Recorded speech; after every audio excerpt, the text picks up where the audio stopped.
नमस्कार दोस्तों, मैं हूं दिलीप चौधरी। आप देख रहे हैं सुजस एकेडमी अलवर। और दोस्तों, आज हम राजस्थान में अपोहा तंत्र के बारे में जानेंगे। दोस्तों, राजस्थान में यदि मैं अपोहा तंत्र की बात करूं तो राजस्थान में अपोहा तंत्र में हम दो टॉपिक्स को पढ़ते हैं। पहला टॉपिक है राजस्थान में नदियां और दूसरा टॉपिक है राजस्थान में झीलें। ये जो दोनों टॉपिक हैं ये राजस्थान के अपोहा तंत्र में शामिल हैं दोस्तों। ठीक है, तो सबसे पहले जो दोस्तों हम बात करेंगे वो करेंगे नदियों की। तो राजस्थान में यदि हम नदियों की बात करें तो आप जानते हैं कि राजस्थान में बहुत पुराने समय से नदियां बहती रही हैं। राजस्थान में सबसे प्राचीन नदी जो बहती थी वो बहती थी सरस्वती नदी, जो इस प्रकार से राजस्थान से निकलकर अरब सागर में गिरती थी। दोस्तों, इस सरस्वती नदी के पश्चिम में जो नदी बहती थी वो सतलज थी और पूर्व में जो नदी बहती थी वो यमुना थी। दोस्तों, समय के साथ साथ यमुना और सतलज दोनों ही नदियों ने अपना रास्ता बदल लिया और इनके रास्ता बदल लेने के कारण लगभग आज से 2000 से 2500 वर्ष पूर्व इस सरस्वती नदी ने, जो ये सरस्वती नदी बहती थी, इसने अपना मूल स्वरूप खो दिया और दोस्तों ये नदी विलुप्त हो गई। सामवेद में इसके विलुप्त होने के कारणों का उल्लेख मिलता है। दोस्तों, सरस्वती नदी के विलुप्त होने के बाद ये जो पश्चिमी रेगिस्तानी क्षेत्र है ये सूखा होने लग गया। ठीक है, पूरी तरह से सूखने लग गया और यह प्रदेश मरुस्थलीय प्रदेश में परिवर्तित हो जाता है। दोस्तों, आपको पता है राजस्थान के भौतिक प्रदेश मैंने जब आपको पढ़ाए थे तो आपको बताया था कि राजस्थान में अरावली पर्वतमालाएं फैली हुई हैं। अरावली पर्वतमाला या जो पर्वत श्रृंखला फैली हुई है इसमें बहुत ऊंची ऊंची चोटियां भी हमें देखने को मिली हैं, जिनमें से मैंने आपको प्रमुख रूप से बताया था गुरु, शेर, जरगा, अचलगढ़, ऋषिकेश, ठीक है, कमलनाथ वगैरह। तो दोस्तों, ये जो अरावली पर्वतमाला है इसकी ऊंचाई के हिसाब से यहाँ से काफ़ी नदियाँ देखने को मिलती हैं। मतलब कि यहाँ से काफ़ी नदियाँ जो हैं वो निकलती हैं। कुछ नदियाँ इसके पूर्व दिशा की ओर बहती हैं और कुछ नदियाँ इसके पश्चिम दिशा की ओर बहती हैं। दोस्तों, ये जो अरावली पर्वतमाला है आपको बता देता हूँ कि ये जल विभाजक का काम करती है, यानी कि जो इसके पूर्व में जो नदी बहती है यह उसे पश्चिम की तरफ वापस नहीं जाने देती और जो नदी इसके पश्चिम में बहती है उसे यह पूर्व की ओर वापस नहीं आने देती। इस तरह जल विभाजक का ये काम करती है। आपको पता है अरावली का जो क्षेत्र है इसका जो दक्षिण पश्चिमी जो क्षेत्र है, यानी कि ये वाला हिस्सा, सिरोही, उदयपुर के आसपास का हिस्सा, इस प्रदेश में बारिश भी ज़्यादा होती है। दोस्तों, जब ज़्यादा बारिश होती है तो यहाँ से नदियों का निकलना भी सीधी सी बात है ज़्यादा ही होगा।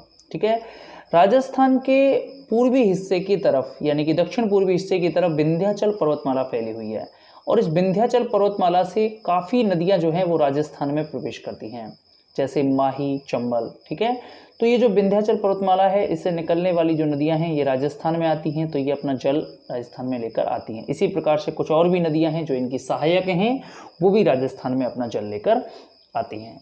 दोस्तों, तो जो पूर्वी हिस्सा है राजस्थान का, यानी कि ये वाला हिस्सा हम इसको डिवाइड करें तो इधर वाला जो हिस्सा है इसमें नदियाँ जो हैं वो सबसे ज़्यादा बहती हैं और राजस्थान का जो पश्चिमी हिस्सा है इसमें नदियाँ न्यूनतम बहती हैं।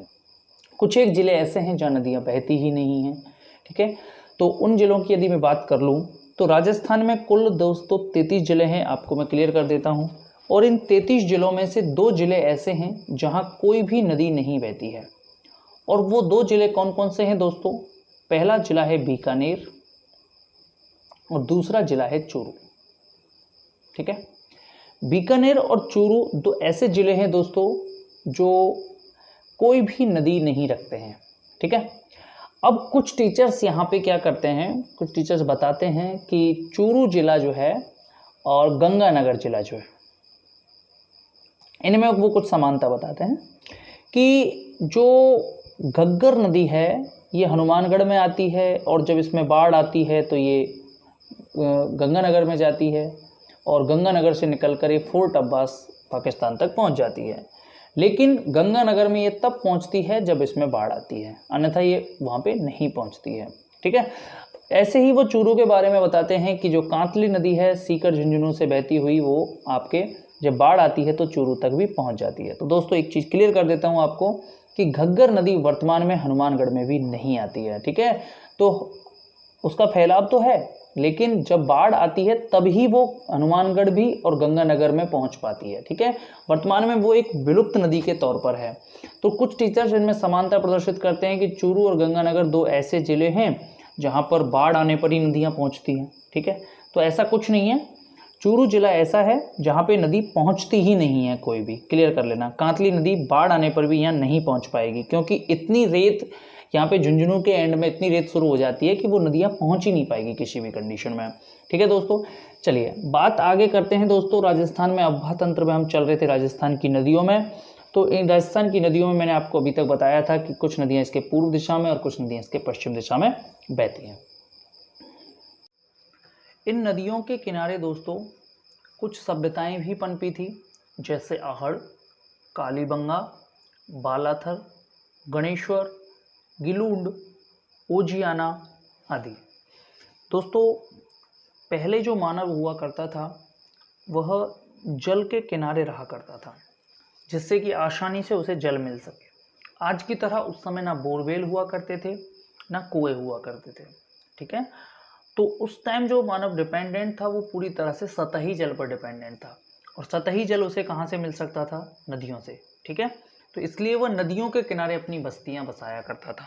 तो ये जो राजस्थान की नदियां रही हैं, ये मानव सभ्यता के फलने फूलने का भी एक बड़ा कारण रही हैं। दूसरा, नदियां जिन क्षेत्रों से गुजर के जाती हैं तो उन क्षेत्रों में जो जल स्तर है वो भी ऊंचा रहता है। तो आज तक इन नदियों के बहने का लाभ हमें मिल रहा है। तो जिन क्षेत्रों में आज भी पीने योग्य पानी मिलता है वहां पर किसी न किसी नदी का योगदान अवश्य होता है। दोस्तों राजस्थान में जो नदियां बहती हैं वो ज़्यादातर बरसाती नदियां हैं, ठीक है।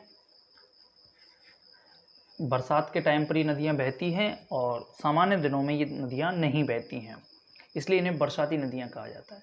लेकिन राजस्थान की एक नदी चंबल, ये दोस्तों ऐसी नदी है जो 12 महीने बहती है, ठीक है।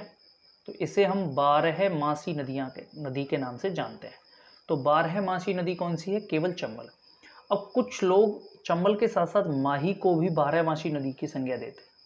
दोस्तों माही कुछ समय पहले तक 12 मासी नदी थी, लेकिन वर्तमान में इसकी स्थिति ये नहीं है, क्योंकि जो राजस्थान हिंदी ग्रंथ अकादमी की जो पुस्तक निकाली जाती है डॉक्टर हरिमोहन सक्सेना द्वारा लिखी हुई, उसमें केवल चंबल नदी जो है इसे ही 12 मासी नदी की संज्ञा दी गई है, ठीक है। तो हमें यही मानना पड़ेगा कि जो चंबल नदी है यही एक 12 मासी नदी है, माही नदी 12 मासी नदी नहीं है, ठीक है दोस्तों। या इसे हम नित्यवाही भी कह सकते हैं, ठीक है, नित्यवाही नदी।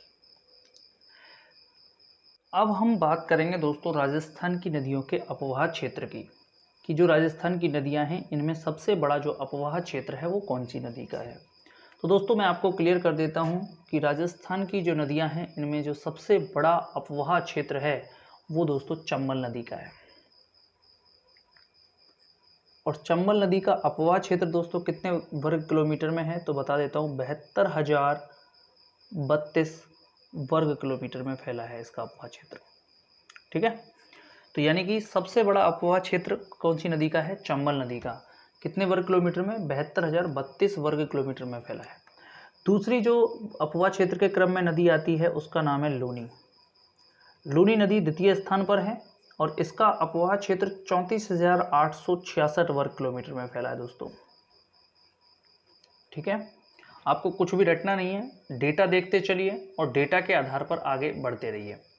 तो पहले हमने जो पढ़ा है वो क्या है? चंबल नदी का अपवाह क्षेत्र सबसे बड़ा 72,032 वर्ग किलोमीटर, फिर लूनी का स्थान आता है 34,866 वर्ग किलोमीटर। तीसरी जो बड़े अपवाह क्षेत्र की नदी है वो है बनास दोस्तों। बनास का जो अपवाह क्षेत्र है वो 18,446 वर्ग किलोमीटर में फैला है, ठीक है। और इसके बाद जो चौथा अपवाह क्षेत्र है दोस्तों वो है माही नदी का, और इसका अपवाह क्षेत्र है 16,551 वर्ग किलोमीटर, ठीक है। तो पटवारी की जो परीक्षा हुई थी 2016 में, उसमें इनका क्रम पूछ लिया था अपवाह का। ठीक है, तो यदि अपवाह क्रम के हिसाब से हम देखें तो सबसे बड़ा अपवाह क्रम किसका आता है? चंबल का। चंबल के बाद जो द्वितीय स्थान आता है दोस्तों वो किसका आता है? लूनी का। लूनी के बाद तीसरा स्थान किसका आता है दोस्तों? बनास का। और बनास के बाद चौथा स्थान किसका आता है? माही का। तो ये वाला जो ऑप्शन था वो हमको क्या करना था? करेक्ट करना था। और ज़्यादातर बच्चे इस प्रश्न को गलत कर आए थे। ठीक है, क्योंकि उन्होंने ज़्यादातर ने चंबल के बाद स्थान दिया था बनास को। क्लियर है? या कुछ ने तो बनास को ही पहला स्थान दे दिया था। दोस्तों अब हम बात करेंगे राजस्थान में जल ग्रहण क्षेत्र के आधार पर नदियों की जो है कौन सी नदी जो है सबसे बड़ा जल ग्रहण क्षेत्र रखती है और कौन सा कम रखती है। तो दोस्तों राजस्थान में जल ग्रहण क्षेत्र के आधार पर यदि हम देखें तो जो सबसे बड़ी जो नदी है वो है बनास। और दोस्तों बनास का जो जलग्रहण क्षेत्र है ये है 46,570 वर्ग किलोमीटर।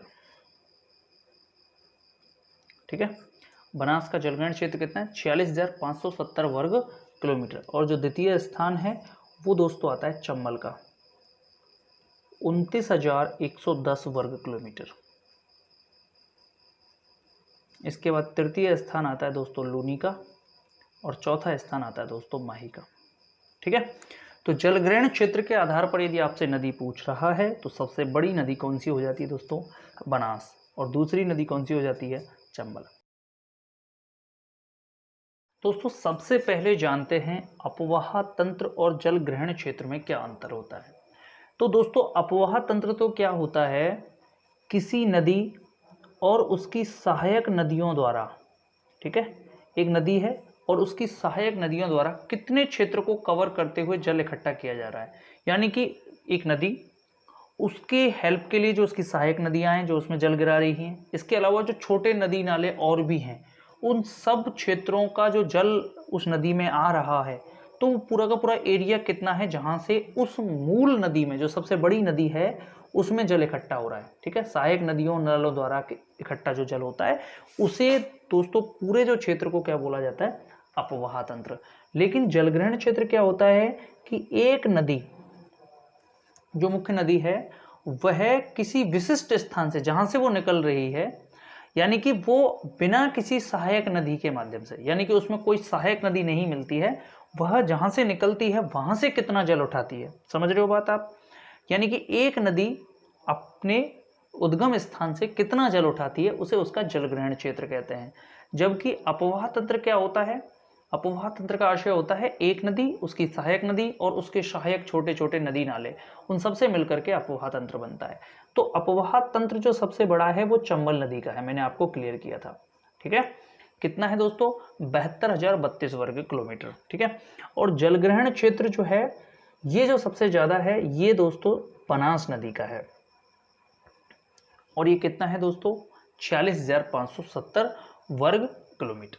क्लियर है? तो अपवाह तंत्र में और जलग्रहण क्षेत्र में जो कंफ्यूजन था वो आपका दूर हुआ होगा। अब दोस्तों यदि हम बात करें कि राजस्थान में जो सबसे लंबी नदी या सबसे बड़ी नदी जो है वो कौन सी है, तो दोस्तों जो चंबल नदी है वो एक बड़ी नदी है, आपको क्लियर है, 965 किलोमीटर लंबी है। उसका जो अपवाह तंत्र है वो भी बड़ा है, तो उसे हम एक बड़ी नदी के रूप में जानते हैं। ठीक है, लेकिन दोस्तों अंतर क्या है कि जो चंबल है ये तो कई स्टेटों में बहती है, मध्य प्रदेश में बहती है, फिर उसके बाद राजस्थान में आती है, फिर उत्तर प्रदेश में चली जाती है। ठीक है, तो उसका जो टोटल क्षेत्र है उसे जो मतलब जो टोटल क्षेत्र होता है उस टोटल क्षेत्र के हिसाब से तो ये बड़ी नदी हो जाती है राजस्थान में बहने के कारण। ठीक है, तो राजस्थान में बहने वाली सबसे बड़ी नदी कौन सी है दोस्तों? चंबल। लेकिन यदि वह प्रश्न इस प्रकार से करता है कि राजस्थान में पूर्णतः बहने वाली, ठीक है, पूर्णतः बहने वाली सबसे बड़ी नदी, तो आपको पता है चंबल राजस्थान में पूर्णतः तो बहती नहीं है, तो पूर्णतः बहने वाली नदियों में जो सबसे बड़ी नदी है दोस्तों वो कौन सी हो जाती है?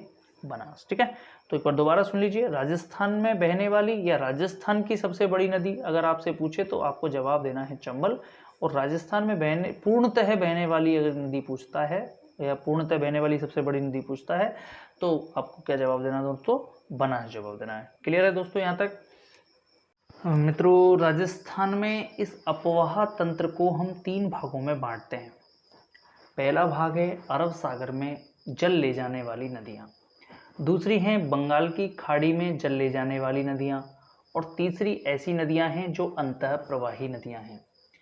दोस्तों यदि हम राजस्थान के नक्शे में देखें तो देखो, एक मिनट, यहाँ पर ये आपका राजस्थान का नक्शा है, ठीक है,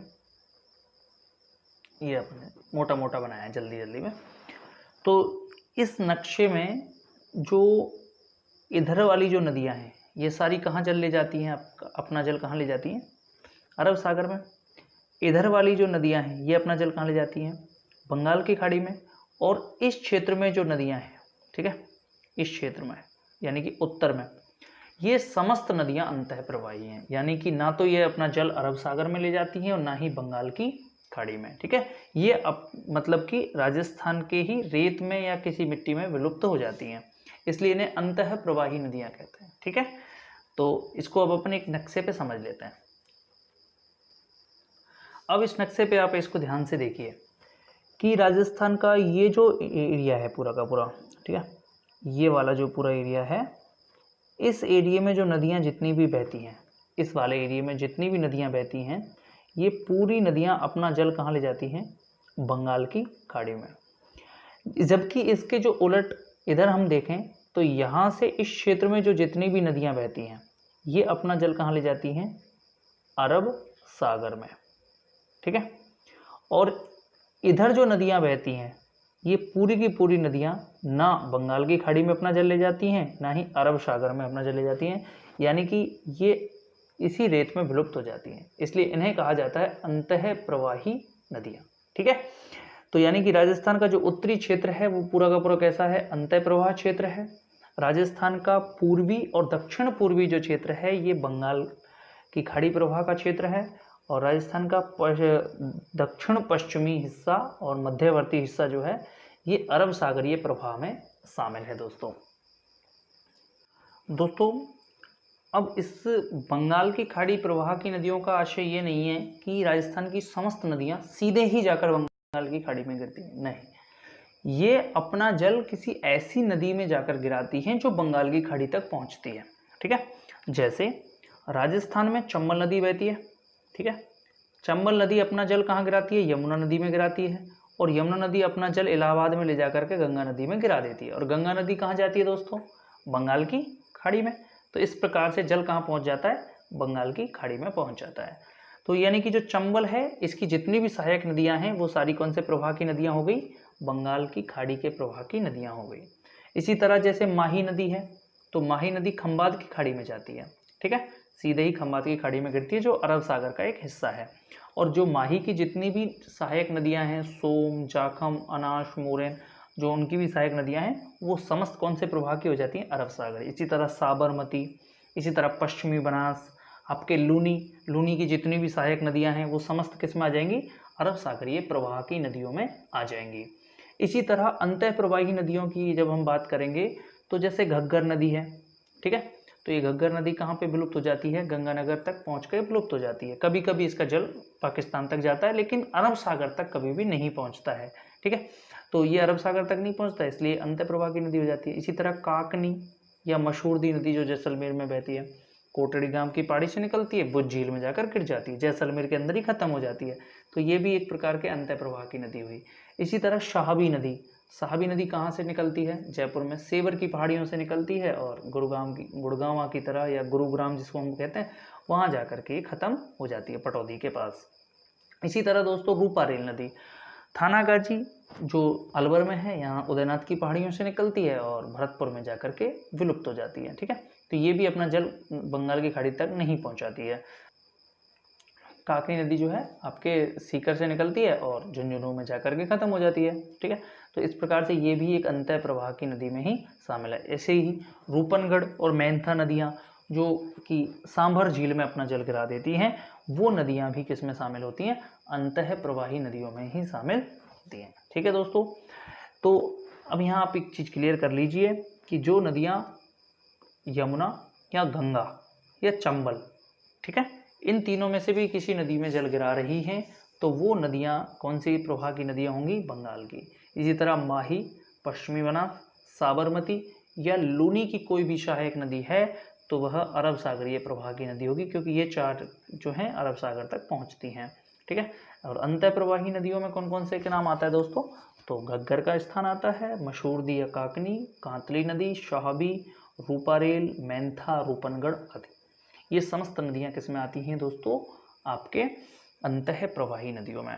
दोस्तों अगले चैप्टर में हम एक एक करके पढ़ेंगे। सबसे पहले अरब सागरीय प्रवाह की नदियां पढ़ेंगे, फिर बंगाल की खाड़ी की प्रवाह की नदियां पढ़ेंगे, फिर अंतः प्रवाही नदियों को पढ़ेंगे। ठीक है। पूरा जो हम नदियों को पढ़ने वाले हैं वो पूरा चैप्टर वाइज पढ़ने वाले हैं। ठीक है। दूसरा नक्शे पे पढ़ने वाले हैं। ठीक है।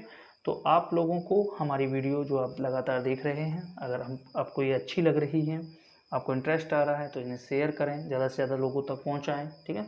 और हमारे चैनल को बढ़ाने में हमारा पूरा सहयोग करने की कोशिश करें। धन्यवाद दोस्तों, मिलते हैं नेक्स्ट वीडियो में।